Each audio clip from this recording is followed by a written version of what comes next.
Okay, Lewis. Thank you for joining me on my couch this evening. Of course, it's my pleasure.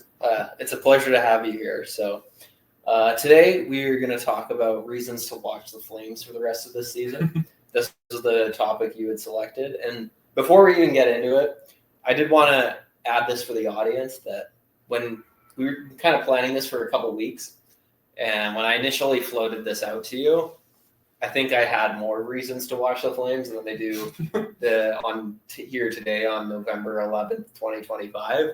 So I suspect that this might take like a dark turn, but that was not my intention. Like my intention was to be like uplifting and be like, hey guys, you can watch it. You get to watch. You could watch all this stuff, which I don't think we'll get to say anymore. So if this takes a dark turn, that was not my intention. Sounds like you're already convinced it will be depressing. Oh, yeah, I am. Well, you've manifested it already, I think. Hey, maybe I could be wrong. Well, there's definitely still some positives that we can focus on. Yeah. Hopefully stave off the depression. Hopefully. As long as we can in the conversation. Yeah. So I guess in case it takes that turn, I just wanted to add that disclaimer. Yeah, disclaimer. Yeah. Well, we're talking about the Flames, so I think it should always be a disclaimer. Probably. I should just say that to start every episode. Yeah. We're talking about the Flames again. It could go dark. It could be very dark. Yeah. Well, so I do appreciate you coming over to talk about this. But what we're going to do today is we're going to take turns. We're going to give a reason why we would be tuning into and going to games the rest of the year. Like reasons why we'll keep watching, because I think at this point, playoffs are a pipe dream for this season. Yeah. The goal of winning, there is no goal of winning anymore because it's impossible. So if you need a reason to watch this team, you have to find reasons. It's not obvious. The obvious reason we watch sports is we want our team to win. But that very quickly has not become the case here with the Flames. So today we're going to go through reasons to keep watching. Did you have one that you wanted to lead off with?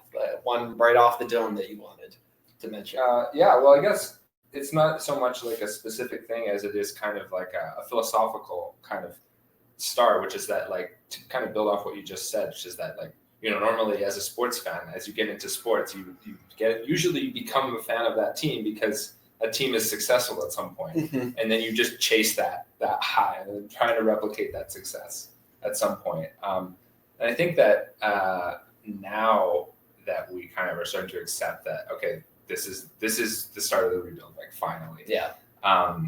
There is a transition point for a lot of fans.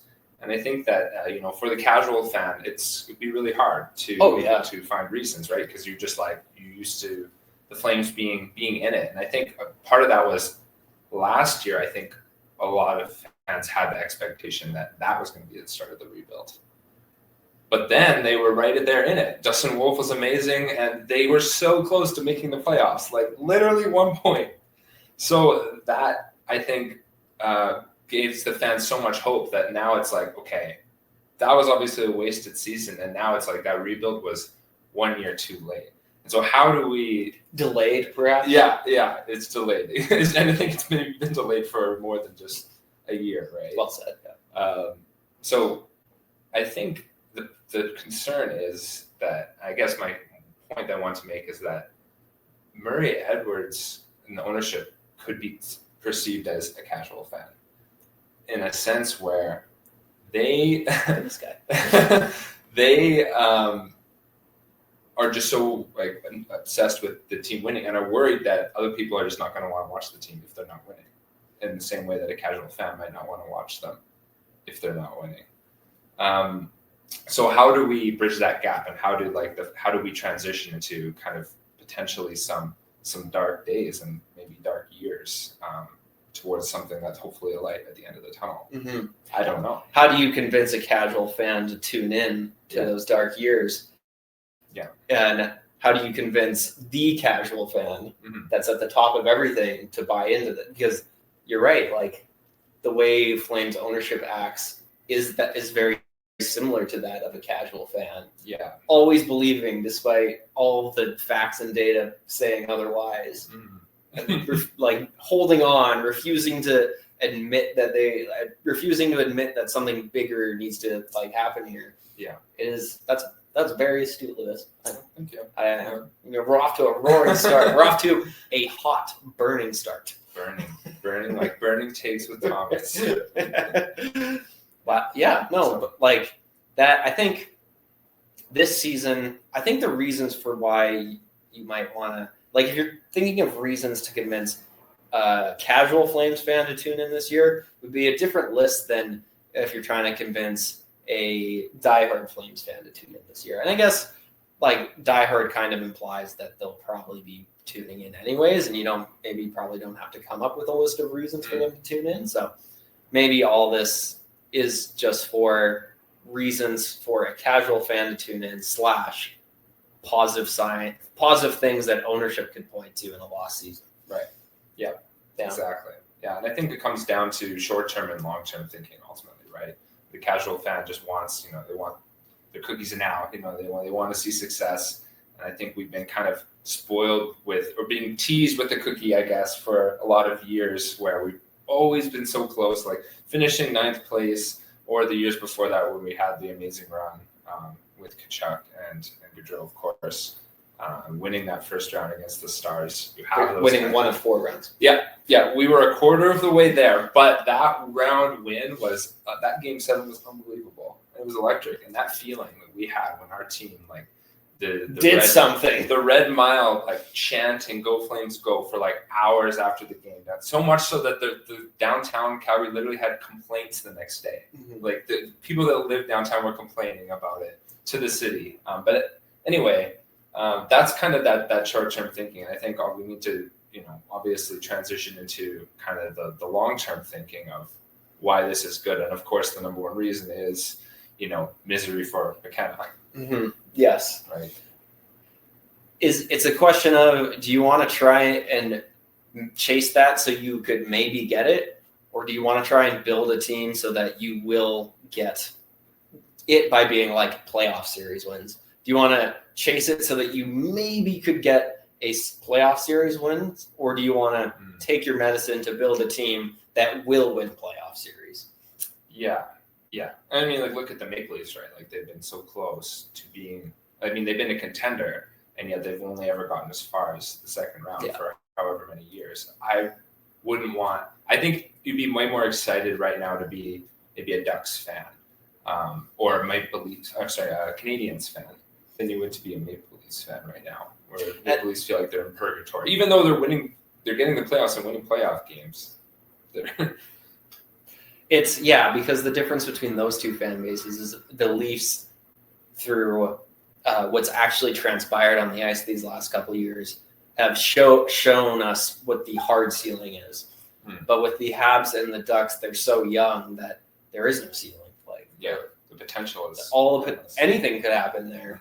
And is it better to have guaranteed success to make the playoffs every year and know that your team has a hard cap once you get there, like the Leafs or the Wild? Mm-hmm. Or is it better to have a team that's completely unproven but has enough potential to exceed that? Yeah, and I think it's the latter, because you want to have that excitement and have that hope. And I think the Flames the last couple of seasons have been kind of like a discount Maple Leafs team, just missing the playoffs and as opposed to making the playoffs and then falling short. So just delaying the pain. But I think we got to, obviously we need to start the rebuild, and it's kind of relieving in a sense that it's become so apparent this season that there's no chance they're gonna get so super close and then rip our hearts out at the last second. It's kind of nice for maybe the fans like you and I that have been screaming for a rebuild for some time now. It's nice to have a direction for sure, and that's something I'm not with but as far as on ice results go, I'm not at all upset or angry or frustrated with what's happened on the ice, because it's yes, at least we finally have a direction. We aren't at each other's throats in the fan base debating what the team should do, and it seems so obvious to everybody involved what should be done and what needs to happen that there's not this argument about how do you build a winner and what's needed and what actually do the Flames need. It's just plainly obvious to everybody, and it feels like, ever since Kachuk and Gaudreau left, it just feels like there's been this constant push-pull of like before the season, obviously, but is this team good enough? Yeah, they might make the playoff. Like it's just been textbook mushy middle since then. Yeah, and so it's really it is a huge relief in a way to be like, no, like they're really bad. There's an advantage to being really bad. Let's lean into being really bad. Yeah, 100%. And I guess a question for you regarding that is, after I've like, for whatever reason, I have like an obsession with reading like the comments on social media after a Flames loss. Oh, like on their like on YouTube for the Flames highlights, for example, or like on Reddit, like a post game thread, or listening to like the post game show with Pat Steinberg and listening to people I call in like the Rob or whatever, just like Petty. Petty, and he just like freaks out at the Flames. It's like cathartic, right? To me. But what a lot of people are saying, from what I'm seeing so far this year, is just like, it's okay. We're behind you. Keep tanking. Like, get McKenna. Like, everyone like is spinning it to be a positive thing. And I wonder like how much of that is like hope, in a sense, because even if we finish last, there's no guarantee that we get McKenna. It's the opposite. You're still more likely not to get him. Right. Yeah. Yeah. So yeah. Can you explain the odds again? How it works with the draft? So in the draft lottery, you can fall no matter where you are. You can fall down as many as, if you're in the top 10, you can fall down as many as 2 spots. So if you finish last, the worst you could possibly draft is 3rd. And if you finish last, your chances of drafting first overall is like 25%. The highest relative. Yeah, and then like second, it's like 20%. Third, it's like 18 or something like it. And then it goes down a little bit until you get to 11, where it's like 1.5%. And then if you're 12th, you can only move up 10 spots. So only the 11 worst teams can possibly draft first overall. Okay, gotcha. Yeah. So 11th could theoretically get McKenna. Yes. Like a very slim chance, but they have like 1 ball in the thing or whatever when they pick the. Correct. Yeah. Okay. Yeah. So I guess So going back to that, is it's like, are we focusing too much on the possibility of McKenna, as opposed to just like we'll get a good potentially top 3. I definitely think so. Like in my opinion, I'm just happy that if they finish last, I'll just be happy that we're getting a top 3. Well, if they finish last, it will be guaranteed that the Flames are drafting the highest they ever have. And if you don't get McKenna, you can still get an excellent player to like build around.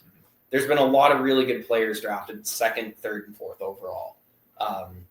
That's my personal belief. I mean, if you get 1st overall and you get McKenna, then that's great too. But that's kind of my take, is like McKenna would be great. McKenna would be excellent. But drafting 2, 3, or 4 overall would still be great.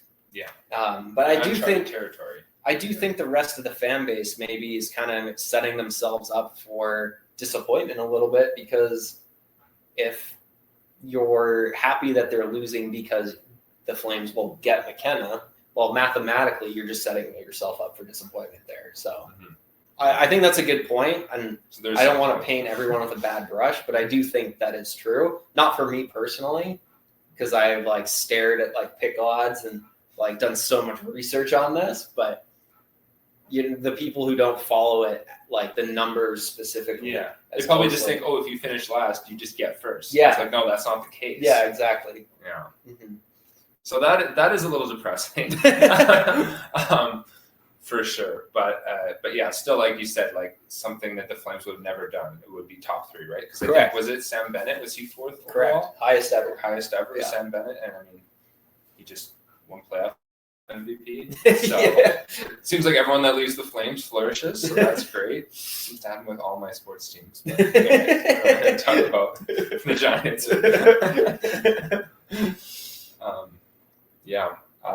I guess. For me, the other thing, so that was kind of the initial start, right? Was the so like your number one reason to continue watching is just to see the tank move forward, and knowing that it might all be for the greater good. Yeah, and kind of preluding that is that we need to adjust our expectations in general. I think Flames fans have been always used to being in the mushy middle and used to like the potential for playoffs, and I think that was always a big reason why people watch. I know it was always a big reason I would watch was for the chance that they could make the playoffs, because we know how amazing it is once we get there.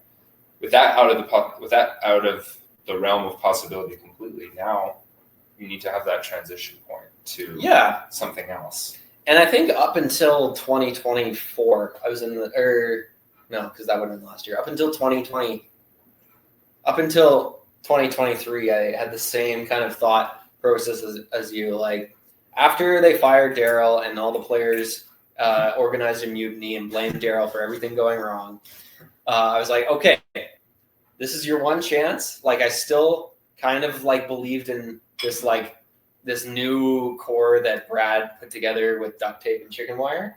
I would still believe kind of coming into Huska's first season.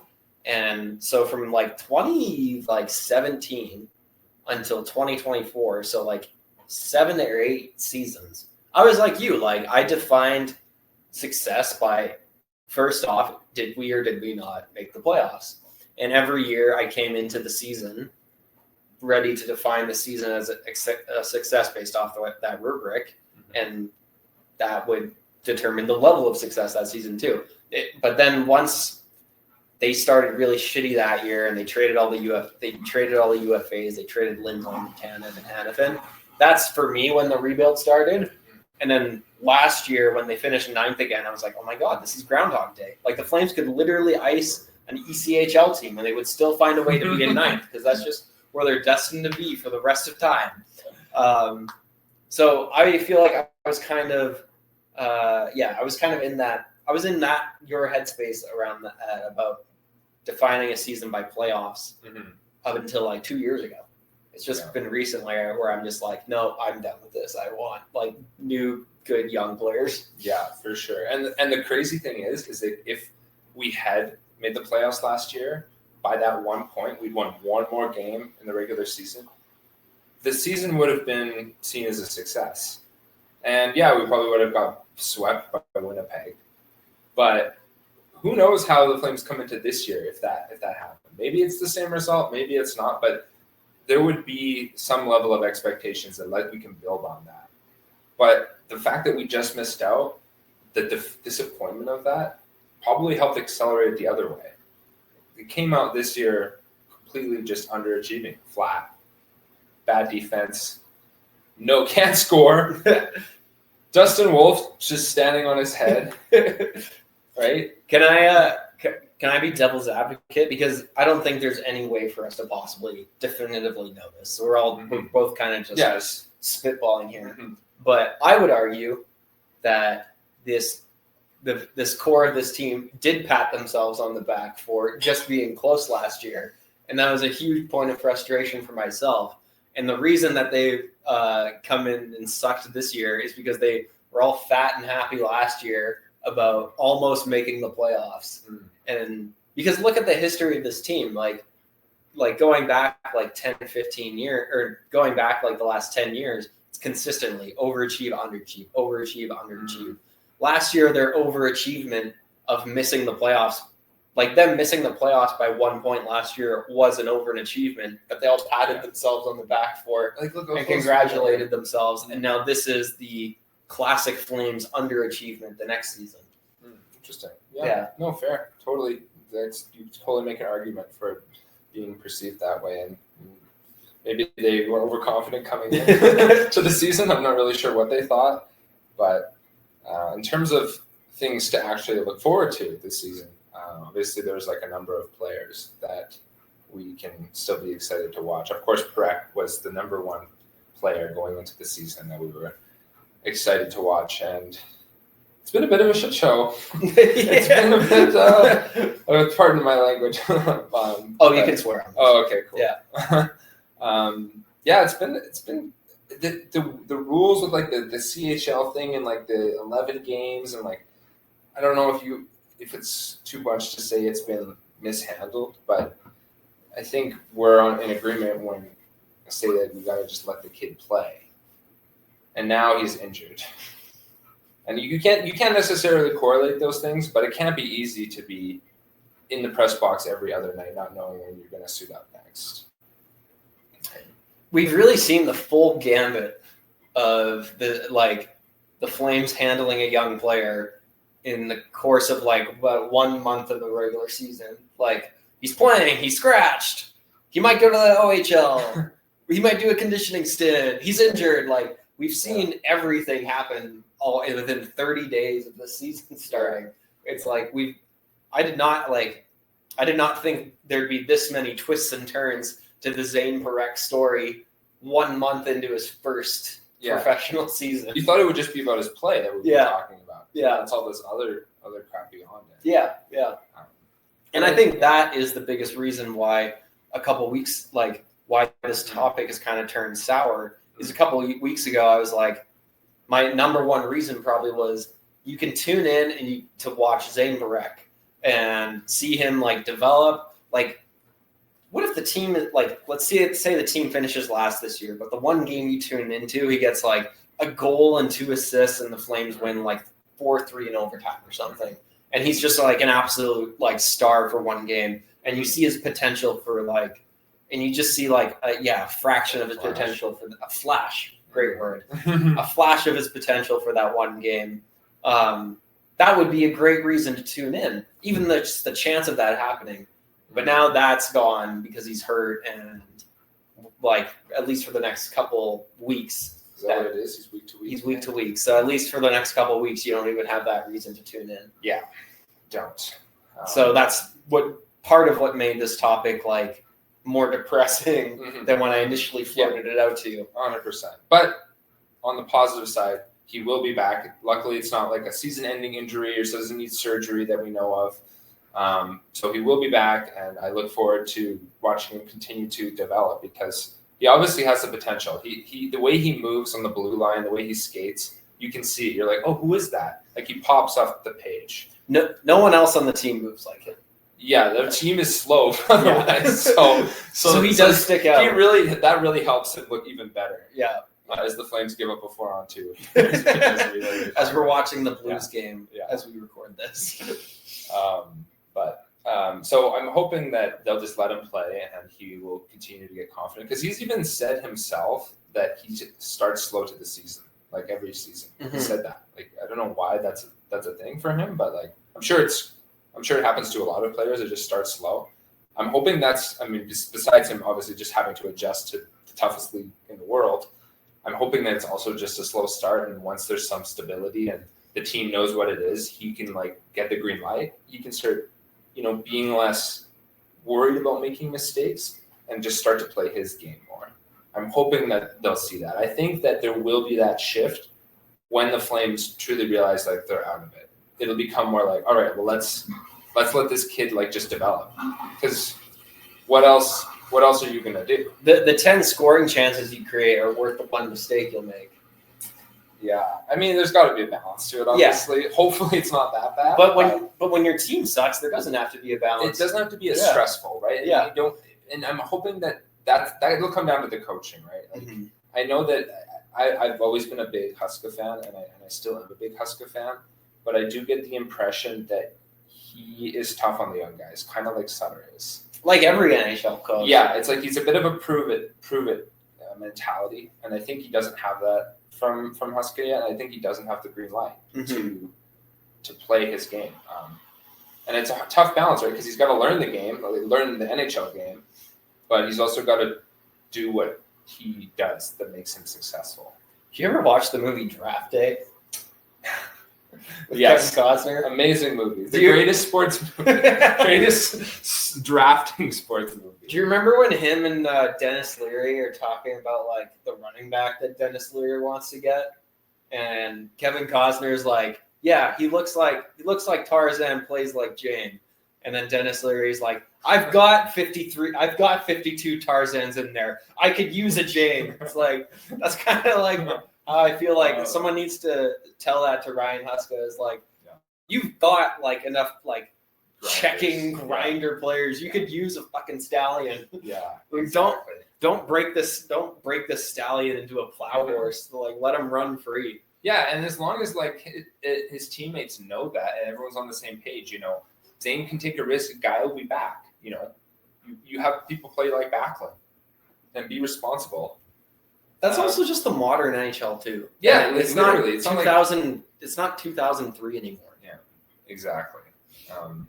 So that's the positive anyway. Same Craig, I think, is that even though he's injured right now, he will be back, and I'm hoping that the coaches will shift their mindset and it will become exciting to watch him run a power play and to rush up the ice and make plays.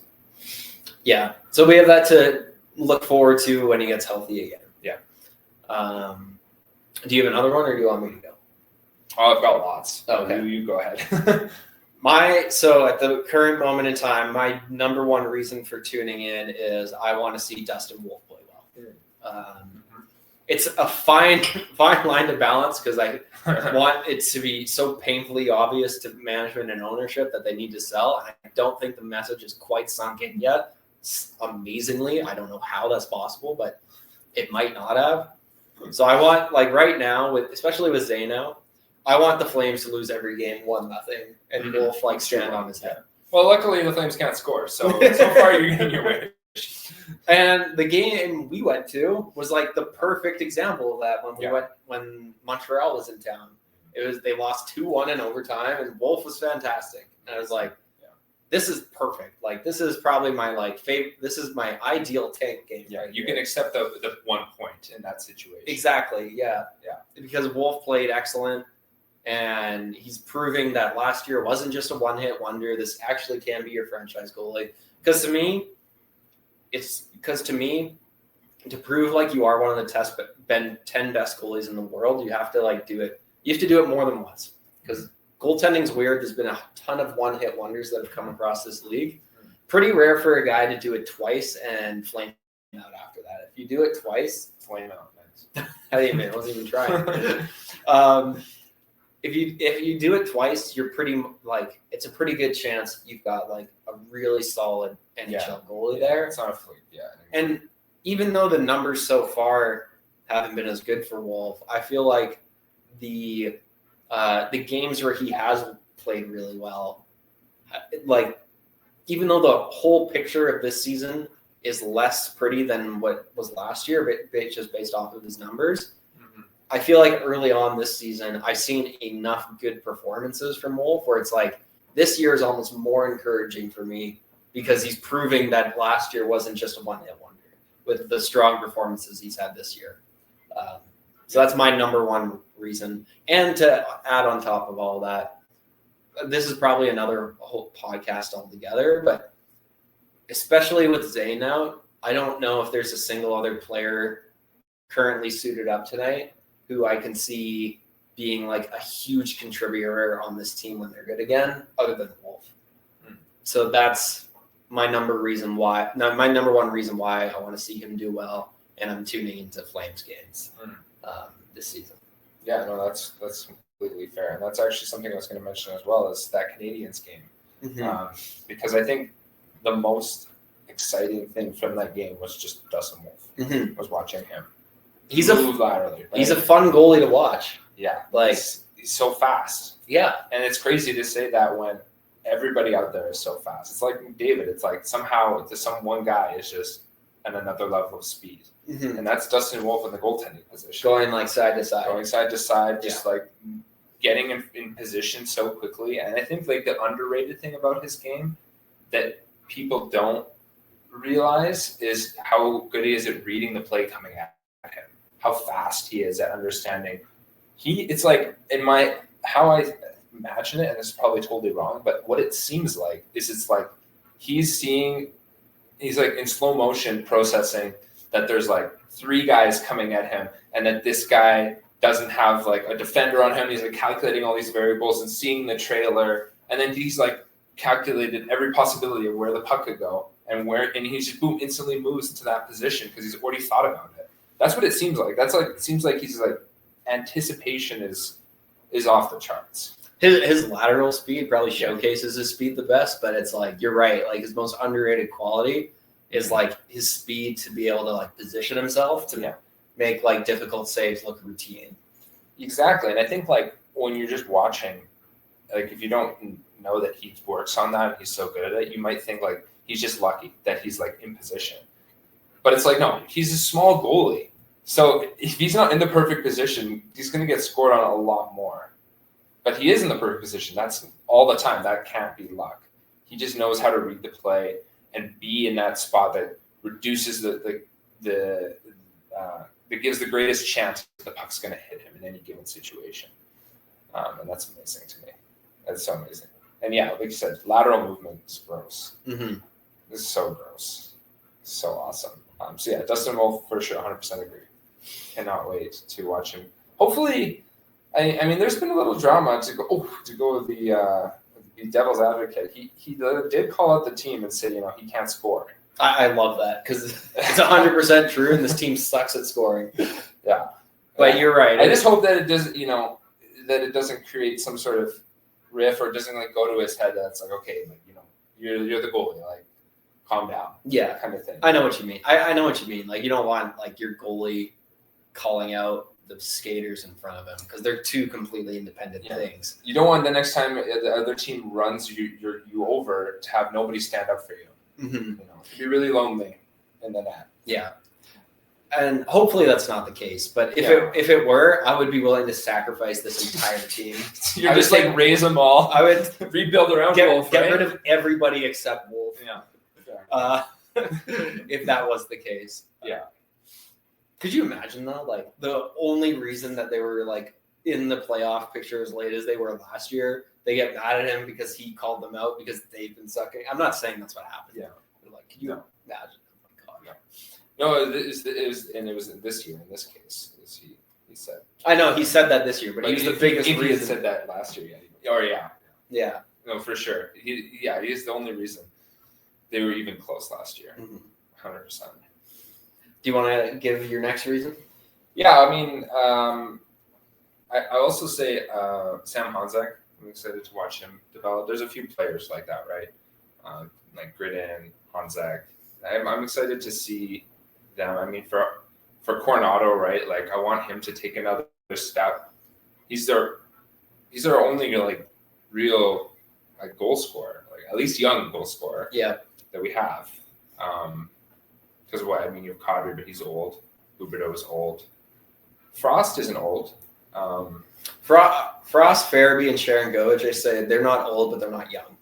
They're in that age. That's the range I put them in. Okay.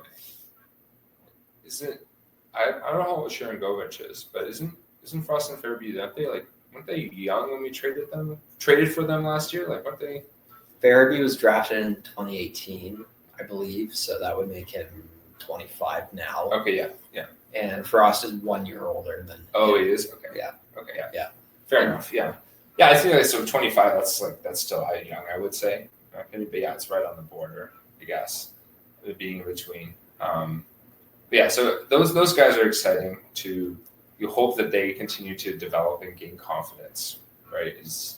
And Honzek, he's a big body and he can skate. I would love to see him continue to build confidence and become an everyday contributor on this team. Yeah, well, maybe let's focus on Honzek. It's been nice to see him with the big club this year, and he does not look out of place at all. Like, it's not like he should be getting sent back down to the AHL, or is like, oh my gosh, like this guy doesn't belong at the NHL yet. Still, like he is in the NHL lineup. He looks like he belongs in it. He doesn't look out of place. So yeah, that's great. Yeah. I think that alone is great. He's got his first NHL goal, which was great. It'd be great to see him get some more points. I mean, what do you see as like Sam Honzek's ceiling, I guess? Yeah, that's a great question. So is he on the wing right now? Yeah. He's a winger, right? Yeah.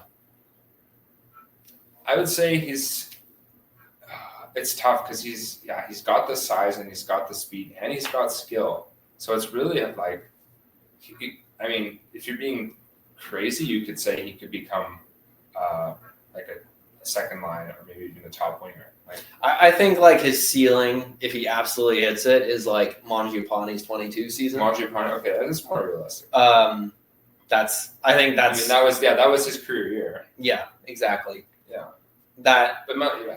I think in a best case scenario, that's probably Sam Hontek's career, and that's still. And that'd be awesome. And I'm gonna rope that in kind of into my next two because I kind of see Zary and Coronado in a similar way, maybe a little bit more ceiling there, but it's like there's like these young forwards on this team who probably don't project to be stars, but project to be like very good complementary players that you still want to have. It's like I don't think Matthew Coronado can be. I think it's a little. You're hoping on a lot if you think he can be like a top line winger in this league, and therefore I think it's tough to see. It's tough to see Matthew Coronado being a star for me that you build around, but he could still be like a very good second line winger that gives you like really good depth throughout your lineup and good like secondary scoring, and those still are players you want to have. It's just the difference between a player you want to have versus a player that you need to have to build around. But yeah, seeing some positive progression for like the younger forwards who maybe don't project to be stars, but project to be potentially good secondary scoring guys. Yeah. Well, I'll go even crazier, and I'll say I think Matt Coronado could easily be a top winger on a contending team because he's not a center. And so the key is if he had a top center to play with, like if he was playing with, Nathan Celebrini, right? Nathan McKinnon or some of these top level elite centers in the league, he'd be scoring like a ton of goals because the centers would be drawing guys to him. He would be able to get opening gaps. He has the shot. He just currently on the team, he's playing with Frost. He doesn't have that breakthrough guy with him. And I think a breakthrough guy that we could build around could elevate Coronado from a second line to a first line player easily, especially if he continues to develop. Because, like, look at that shot. Like, he's it might be crazy, but I've got high hopes for him. And he is a winger. He's not saying he's someone we can build around. I completely agree with you there. But I do think that with the right piece, he could be elevated to that next level. For sure. And I think I agree with that because I've thought of that before too. I think it just becomes then like a matter of what your definition is like if you need one of the 5 best players in the league to be a top line player, are you really a top line player or are you just a guy playing with a top line player? Yeah. Kind of like Lindholm. Was Lindholm a 1C? Or was he like a really good 2C who had 2 very good wingers beside him at his peak? Yeah, that's a debate for another day. But a good point. Yeah. Like I said, I think at this point, just like arguing about kind of definitions here, I think the point being that like the reason is that there is some ceiling with Matt Coronado, and that's worth tuning into to see his potential progression and see that shot. Like it's awesome. Like he scored tonight. I feel like the last 3 games he's been shooting a lot more, and just like from keeping an eye on this game against the Blues, it's like I feel like he's generating from.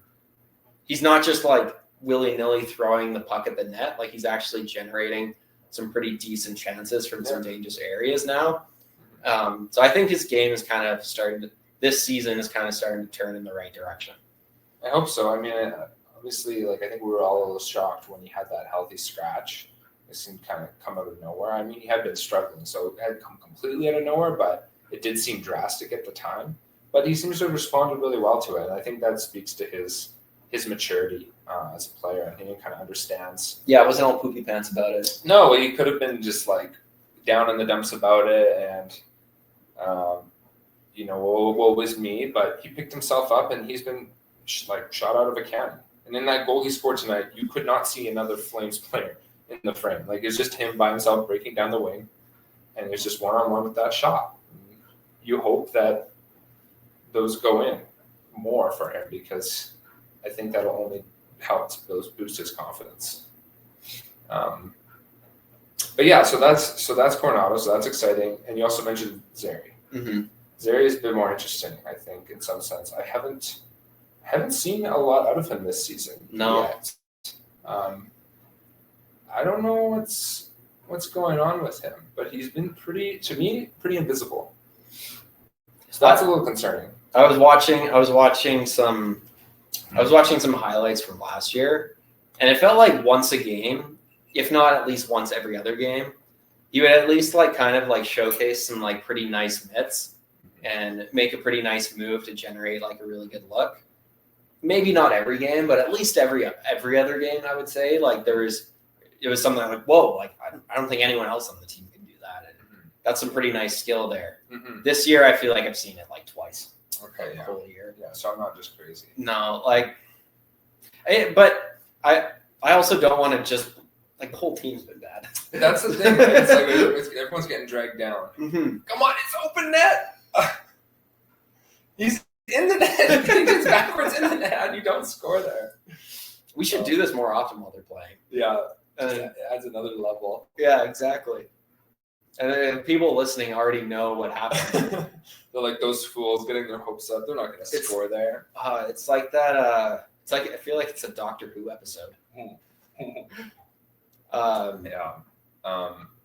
But yeah, I think one of Zari's like great strengths is like how he carries the puck over the blue line and then like slows the play down. Like he'll stop and like just get like crazy vision, right? And just like he just has such poise with the puck. I'm like, is he in the game? Like where is he now this year? Yeah. He's got that contract.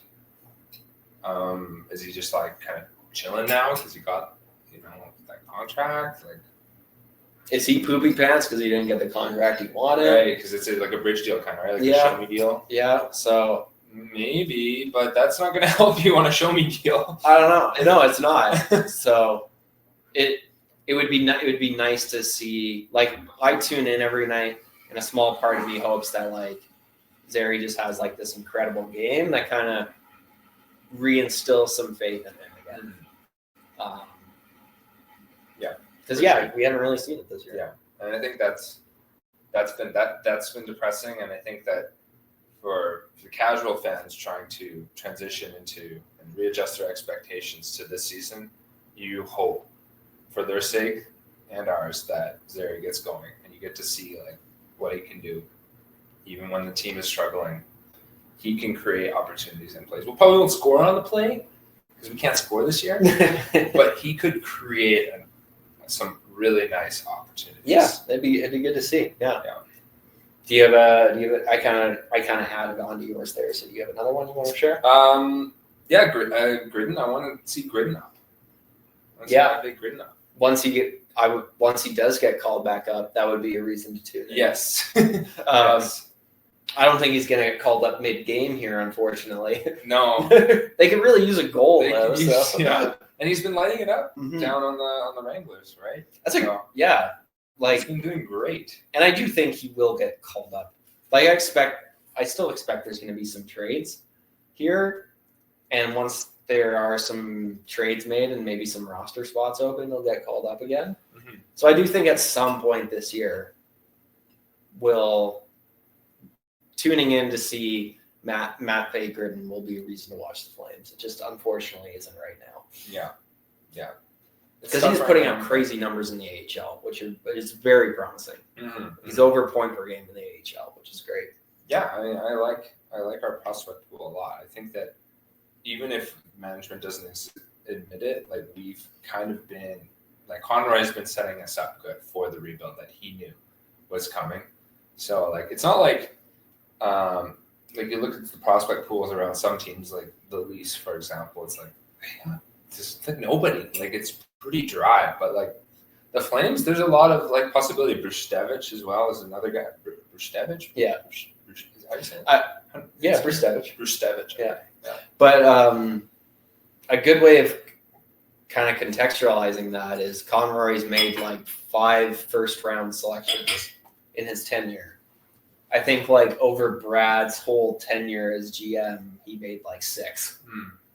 Yeah. And Conroy's already made 5 first-round selections in 3 years. He's made some good trades. He's gotten future draft picks, and I think that's huge for us. I think maybe it just means that the rebuild won't be quite as long as it is for some teams. Hopefully, right? they're set up well. Yeah, for the future. When we have a new barn. If when the Blackhawks drafted Chicago, they had Bedard. When the Blackhawks drafted Bedard, their pool was pretty empty, and that's a big reason why it's taken them till now to get going. Like it's probably taken them an extra season or 2 to get going. But the Flames, it's a little different. Like if the Flame, like I was kind of talking about this with Noah when we were last talking. It's really important that whenever you draft your most important player, whoever that is, let's say the Flames draft their most important player, their next like window to contend this year, at least there's already like Zane's already here, and there's a whole bunch of like forwards that Conroy has drafted that are already here, so that the most important guy you draft isn't the first guy that you draft. 100%. That can help you get out of a rebuild quickly, but also responsibly, not irresponsibly like the last time the Flames did this. And Gridden is part of that. He's like, he could be one of those players that helps surround the next like face of the franchise. Yeah, and I guess that's a good reason to just watch the Wranglers a little bit. Exactly. If you can't stand the Flames and watching them score 2 or less goals a game every game, just go tune into a Wranglers game. Hell, go to a Wranglers game. They're way cheaper and just as entertaining, if not more entertaining. And just know that like some of those players you're watching, like Gridden, are probably going to get called up at some point, and then you can watch them when they get called up. So you can kind of shift your perspective a little bit from being so results based and focused on, oh, what was the score? Oh my gosh, like we lost again. We fell short again, like 1 goal, or we got blown out 4-0 by Chicago. And instead, like start to like follow these players' journeys and see like what they're doing. Like check the stats. Oh, did Hunsack do anything? Mm-hmm. How has Zary done anything? What's his time on ice? Like is he getting opportunities? And then that can become rewarding in its own sense, where if you've been following Gridden on the Wranglers and then he gets called up and then scores on the Flames, that's a win. Especially if Zane gets sent down for a conditioning stint, we should sell out saddle them for a Wranglers game. 100%. Like we should get everyone out there. Yeah. Put it on Burning Takes with Thomas right on the Instagram in the story. Let's do that thought exercise. So let's hypothetically say that Zane is on the Wranglers for a conditioning stint. I would make the argument that the Wranglers have more players I'm excited about than the Flames do. Yeah. Because the Flames would be Wolf, Honzek, Coronado, Zary maybe, if he turns it around here. Mm-hmm. Meanwhile, on the Wranglers, you'd have Zane, Basha, Gridden, Brestevich, Morin, and not all. The thing about prospects we have to remember is not all 5 of those guys are going to pan out. Mm-hmm. Like, probably like 2 of those guys might not ever play in the NHL, or might play less than 100 games in the NHL. Mm-hmm. But even if just 2 of those 5 guys like hit and become like superstars or stars or fringe stars or like really good support pieces, right. It's like that's exciting. Yes. Yeah. And so I think that's what we got to look forward to. Mm-hmm. You know one. Babka's nice too. He's funny. He's just like a funny player to watch. I like watching him. Yeah. I think he brings that physicality. He'll go through the boards one day, I swear. When he scores. Yeah, when he scores. Yeah. Yeah. Just murder a fan in the front row. Yeah. But he's got that bite that we kind of like. Weegar has that fire, mm-hmm. and then you have Klapka, and that's kind of it. Like in terms of any sort of like snarl or anything. Lomberg, of course. But yeah. But you need that. And he's like, I feel like if we were good, like any team that's good would love to have a player like Klapka, like how he's playing right now on a cup contending team on their fourth line. Yeah, for sure. Because he's just like imagine him on the Florida Panthers. You'd be like, oh yeah, that's a Florida Panther. Yeah, that's a good way of putting it. I never thought of it that way. That's a good way of putting it. So it's just too bad. It's too bad for Klapka. He's on this team. I'm so sorry for all of the current Flames that are on this team. Yeah. One I wanted to say, which is kind of like just happened here recently, but Jan Kuznetsov. That he's a young left. Like the org is really strapped for left-handed defensemen. He is one. He's had a pretty promising start to his NHL campaign after getting called up this season, and he was playing with Mackenzie Weegar. I posted on Weegar getting to play with Jan Kuznetsov is like Weegar's best partner he's had in 2 years, I think. He's finally not playing with Bean and Hanley and whoever else they get off the waiver wire. I posted on the Instagram account today the Shawshank Redemption scene where Andy's cleaning up the boat at the end of the movie after spoiler alert for anyone who hasn't seen a 25-year-old movie. Good call. Or 30-year-old movie, I think, at this point. When Andy's cleaning up the boat in Mexico after escaping prison, and then Red joins him on the beach. I posted Andy as Mackenzie Weegar and Red as NHL caliber defenseman, and that must have been Mackenzie Weegar's reaction. Finally getting to play with NHL caliber defenseman today after like a year and a half of waiver wire. I thought you liked Bean though. you're Bean's biggest fan. I was like, the game we went to, the game Lewis and I went to, I was like, you know what? I thought Jake Bean was just pretty good tonight. He had a good Jake Bean type of game. And you will probably never let me hear the end of that. Well, I think he has been playing, actually. I started paying attention more after you were talking about him more, and he has been doing. I don't know, like just most recently, but what did they score? What happened there? I think he went out of play. Oh wow. No. I just think like he's been doing good. I think he's fine. Like he's a scapegoat punching bag because he's John Bean's son, and he's not that great, but I feel like he's been fine. Jake Bean is not the reason this team is in last place.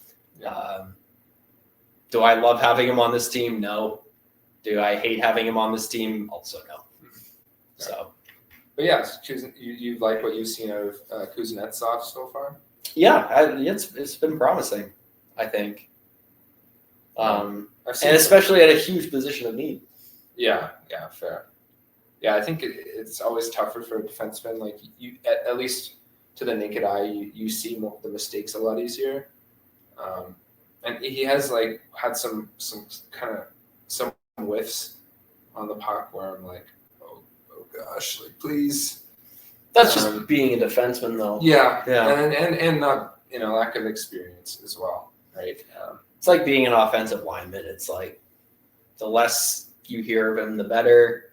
Right. The mistakes will be highlighted. You want them to be invisible. But everyone will make mistakes. So, yeah. This is a huge tank win, by the way, because we just lost to the team that is in second last place. Mm-hmm. So the distance between the Flames and second last grew by 4 points tonight. And it wasn't for lack of effort. And that is another point I actually want to bring up about reasons to watch the Flames this season is they've been losing, but they have also been trying. Yeah. They have been putting in effort. Gosh darn, they're trying hard. You get paid millions of US dollars. You better be trying. That's my response to that. Yes, and yet... And every team tries to. Well, it maybe is more or less obvious, I'll say, on some teams. I'll say this. It would be very easy to give up on the season and mail it in already. I don't think they're at mail it in season yet. Like, they are still trying despite how bad they've been. Mm-hmm. and that is admirable. Because I feel like it's pretty obvious to everybody this is going to be a death march of the season. There's 64 games left now, I want to say. Something like that. Yeah. And the season's basically over. It's a long barrel you got to stare down. But the fact that they have one of my favorite college football shows I listen to, when teams that are having a lost season and they're just playing out the string and they just want to get out of there, they call them 1, 2, 3 Cancun teams. 1, 2, 3 Cancun teams? Yeah. Like they're just counting down the days till they get to Cancun. And you can tell they're like mentally checked out when they watch them. Yeah. They are not a 1, 2, 3 Cancun team yet. No, and hopefully they won't be. I mean, even when they know the season is lost, like I don't know, it might just be in their DNA to put in the effort because that's all they know. And I think they're well coached despite their deficiencies. They're also like competitive guys. Like every single guy on the Flames had a 0.1% chance of making the NHL, and they all made it. So they all think they can beat the odds, which is admirable. So like when you say you're the worst team in the league, your playoff odds are at 5%, their response is, "I've beat the odds before, I'll do it again." Yeah, and that's a great point. It is admirable, but I don't want to belittle it, but I'm going to belittle it. Yeah. You get paid a lot of money and everybody else is trying. You also better try. But it would have been easy for them to give up by now. Yes, it would. And I'll just say as an aside that like I follow the Leafs pretty close as well. And even when they're winning games, sometimes it doesn't look like they're trying very hard. Well, it's an 80. That's part of what sorry to interrupt you. No. That's part of the issue with this team is like it's an 82 game season. The best teams in this league kind of go at 85% for like the regular season, except for like the big games against their biggest competition. But if you go at 100% effort for every single game in an 82 game season, your team will be burnt out, injured, bad, and like battered down. Like the best teams in this league kind of like go on cruise control for stretches of the regular season. If they can afford to. Exactly. But you have to build a good enough team that they can afford to. Yeah. The fact that the Flames can't afford to do that is part of the problem. Yeah, fair enough. That's so fair. Sorry, I interrupted you there. But No. Yeah, that completely makes sense. It's just like you hear, like you get a lot of rap from like Leafs media and stuff, for example, about like them not putting in the effort, or like people not giving a shit in the team. So that's like kind of the rebuttal to you saying like, these players get paid millions of US dollars. You'd hope they give a shit, and then it's like, and then you have a team like the Leafs that's just like spoiled to get into playoffs every year, almost like they expect these things. Yeah, and that could just the wrong attitude to have. And to kind of further your argument there, that could really bite the Leafs in the butt this year. Yeah. Because I think in the past, the Leafs were a skilled enough team where they could put it at 85% and make get first or second in their division and make the playoffs and be fine. But I don't think they're a good enough team to do that this year. But it's a lot of the same guys from those past teams. So it's like, they probably don't realize it yet, but the Leafs probably need to be like 100% effort team every single night to get where they want to be in the regular season. They've put themselves in a tough position, that's for sure. Yeah. But yeah, back to the Flames. This kind of got I think undershadowed a little bit because of everything has been going wrong for the Flames. But Pat Steinberg has been putting in a good effort to bring it up whenever. I thought you were going to say Pat Steinberg's putting in a good effort this year. He's giving it 100%. Tune into Flames games and then listen to Flames talk post game. Honestly, admirable what that man does. So I love to call him one time just to tell him how good of a job he does. Just fangirl over him. Anyway, I have a question for you. But no, he's been bringing He's bringing up the fact that Logan Cooley has been a pleasant surprise. Oh yeah, for sure. And it's kind of funny to think that the biggest thing that the Flames media was talking about going into the season was who's our backup goalie going to be? Mm-hmm. Because it was looked like we had no option. Sorry, I kind of want to watch these highlights here, but I can multitask. And even though he can't get a win, that's not his fault. that's the team in front of him. He's been playing great. He has the best save percentage in the NHL. Does he? Yeah. On what, like 3 games? Or? In his like 3.5 games or whatever. Okay, that's a great stat. It's like you almost have to try to lose when your goalie has given you the best save percentage in the NHL and still lose. Yeah, that's impressive. But yeah, I think for the future, because that's kind of the overarching point, is that we've got to be looking forward to the future. Things that could affect the future positively, yeah. Maybe we have our next Vladar in Logan Cooley. Yeah. I mean, obviously it's still early and the sample size is small, but I think everybody has been pleasantly surprised with how Logan Cooley has kind of turned his game around after kind of a bad preseason and kind of a bad end to his minor league season last year as well. So, and it's just been overshadowed because there's just been fires everywhere that it's like, oh, by the way, Logan Cooley's been great. But again, props to Pat Steinberg for finding the positive and the light when it seems darkest. He's always generally pretty positive, I think. Yeah. And I really like that. And so I think I just echo those sentiments that I look forward to continuing to see Logan Cooley this year and him continue to ball out. Yeah, whenever you don't get a chance to watch Dustin Wolf, it's like Devin Cooley's a really fun guy to root for. And he's been playing really well as in addition to that as well. So it's just a good overall story altogether. Like he's a funny guy. Like he's got funny pets. He's like got good quotes. Like I just like the guy. So whenever, even though if I could show up to a game and I'd be disappointed I don't get to see Dustin Wolf because of how important he is and how good he is, I would still be like, well, we get to watch Devin Cooley tonight. That's pretty good too. And a group of my friends have also invented the concept of Cooley beers, in which they are drinking a beer for every single goal Devin Cooley lets in this year.